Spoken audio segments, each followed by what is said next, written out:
describe. Every time you call on me, I drop what I do. You are my best friend and we've got some shit to shoot.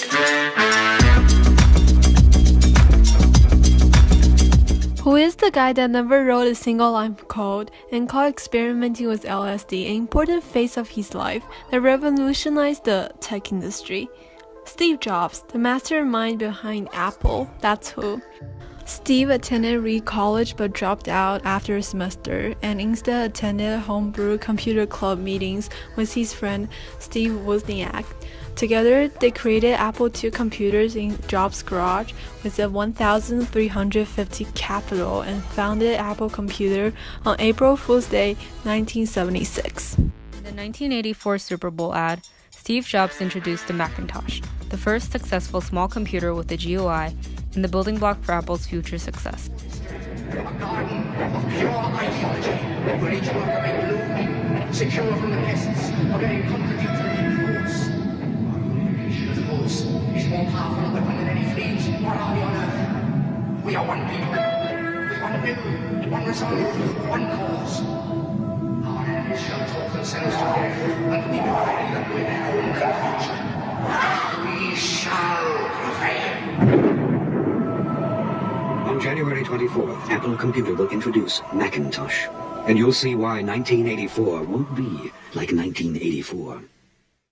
However, as a result of Jobs' hot temper and the dwindling Mac sales in 1985, he was kicked out of his own company by the CEO he hired, John Sculley.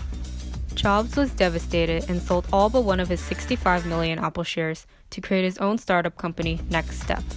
Although its high price tags made it unsuccessful, Jobs refused to give up his passion for electronics and used the rest of his Apple share money to buy and become CEO of Pixar.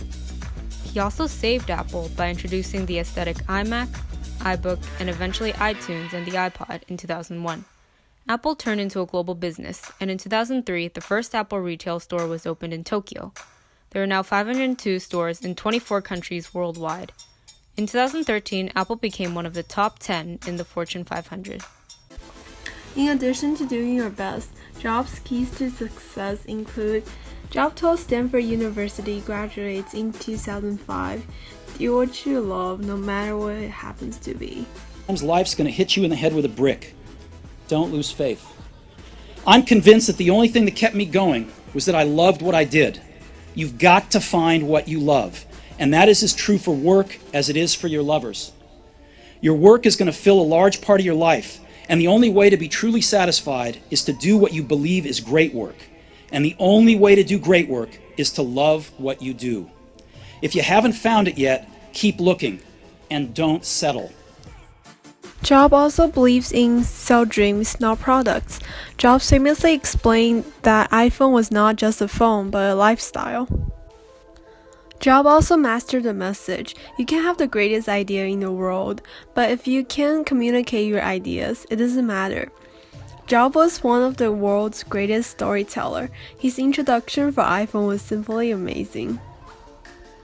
Now, why do we need a revolutionary user interface? I mean, here's 4 smartphones, right? Motorola Q, the BlackBerry, Palm Treo, Nokia E62, the usual suspects. And what's wrong with their user interfaces? Well, the problem with them is really sort of in the bottom 40 there. It's this stuff right here. They all have these keyboards that are there whether you need them or not to be there. Would I want him as my CEO? Definitely. Steve Jobs didn't let anything get in the way of giving consumers the best of the best, not even the cancer he was diagnosed with in 2003. His failing health did not stop him from putting a ding in the universe. In 2011, he introduced the iPad 2, a device he was confident would replace PCs despite mixed reviews.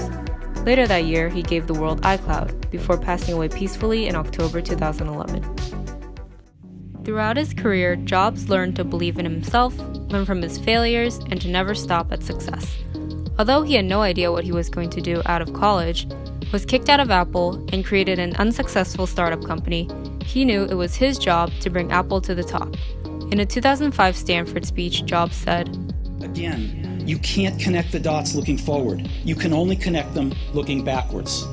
So you have to trust that the dots will somehow connect in your future. You have to trust in something. your gut, destiny, life, karma, whatever. Because believing that the dots will connect down the road will give you the confidence to follow your heart even when it leads you off the well-worn path, and that will make all the difference. Stay hungry, stay foolish. Thank you all very much.